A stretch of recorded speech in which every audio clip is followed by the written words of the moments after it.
Hello, my name is Teresa Wade, and I'm doing a presentation over internet safety for students. First, I want to talk about the points of this presentation. The first one will go over social medias, which is Facebook, Twitter, Yik Yak, Instagram, and then the dangers of the internet, which include predators, cyberbullying, and online criminals.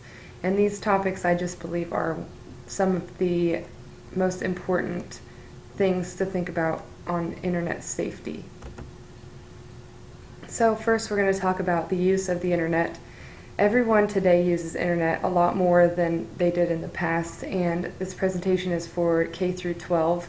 So obviously 12th grade uses a lot more than kindergartners do, but in this aspect, since let's say 1990, I think that the use of the internet has gone up substantially, and that puts a lot more people at risk of being cyberbullied, being in harm's way of predators or online criminals.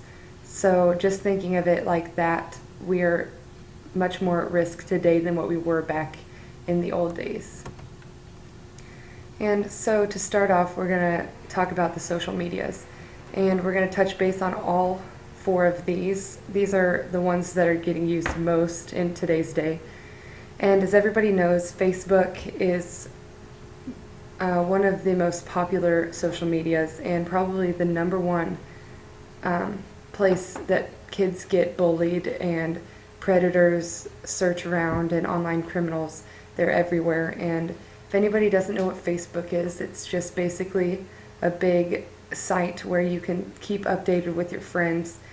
And sometimes people make fake accounts and come and bully you or try and get information from you that you just should not give away. And us as teachers should really pay attention to that and think about how to teach kids how to be safer on Facebook. And on Facebook you have pictures that you can share, and you have statuses that you can put and just share a lot of different things, and it's just a dangerous place that could actually get you in a lot of trouble down the road.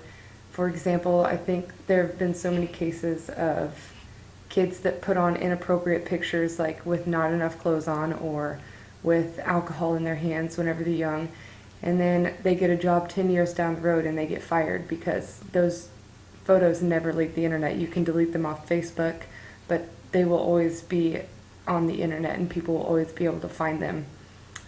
And the same goes with Twitter. They can post pictures and use statuses and just say a lot of different things, and some things are just very inappropriate, and I don't think that most children or students know what is appropriate and what isn't. And Yik Yak, this is one of the most recent social medias. And this is basically just like Twitter. You can post statuses and people can like it or dislike it, but on Yik Yak, nobody knows who posts it. So they're just unanimous tweets, basically, and thinking of it as this, you can put whatever you want on there and not get in trouble for it, because nobody knows who you are. And there are things that if you mention somebody's name or something like that, then it gets taken off, but sometimes those get missed, and you can just mention a name and it can go around so quick, and it can really hurt a lot of feelings, and it can really mess up some kids that just aren't very emotionally stable.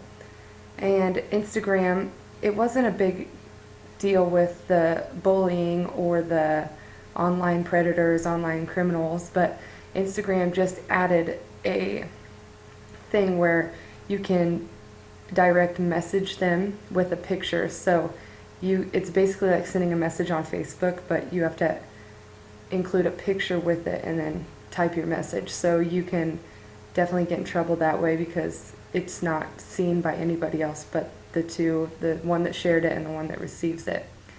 So all four of these social medias definitely are putting children and students at risk for getting in trouble.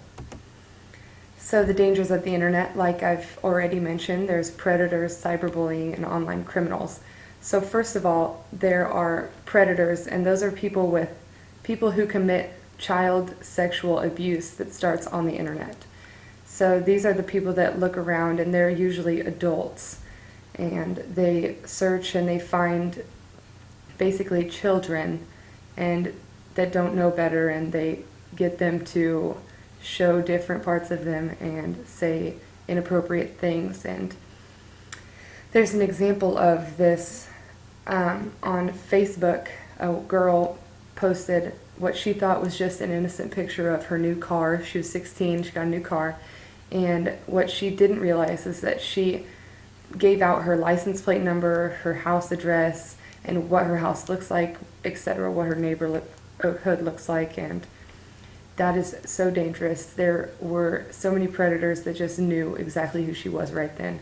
They just looked up that address and they knew everything about her, basically. They could look her up on Facebook and Twitter, Instagram, and it could really get you in a lot of trouble. You have to be careful what you put on the internet. And then there's cyberbullying, and this is when students, or basically any age, uses technology to repeatedly harm or harass other people. And this is one of the main causes of children with anxiety disorder, depression, panic disorder. The kids that don't want to go to school and just say that kids are mean to them, that's usually cyberbullying. It's not just on the playground or in the halls anymore. It can follow them home on their computers, and that's something that we need to be aware of. And this could just be limited to posting rumors or gossip about a person on the internet and bringing hatred to other people's minds, and basically giving them a reason that they didn't have before to hate these people. Or it could go to the extent of personally identifying victims and publishing materials severely humiliating them. And that's one of the main reasons why we need to inform students about what they should and should not be doing on the internet. And then finally, there's online criminals, and those are the people that commit crimes online. And usually this is shown by, like, for example, high school students and college students. They get online, they shop, and they find stuff that they like, and they put their credit card number on there to pay for it. And sometimes these internet sites are a scam. Like, there's not actually a website there. People just get their credit card numbers, and from there they can sometimes go through with identity theft, and that would just be horrible, especially for young children in school. They wouldn't have any idea what to do. So we also need to inform them about what safe sites are and what isn't. So we're going to go back to cyberbullying. There's actually a real life story about a girl that got cyberbullied so bad that she ended up committing suicide.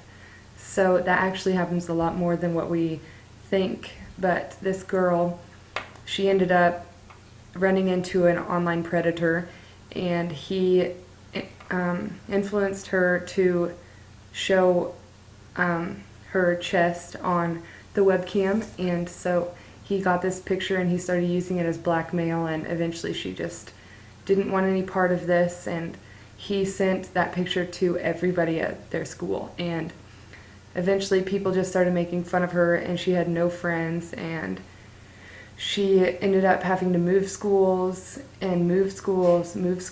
but nothing got better because this cyberbully kept following her around. And every school that she went to, he eventually kept just showing up.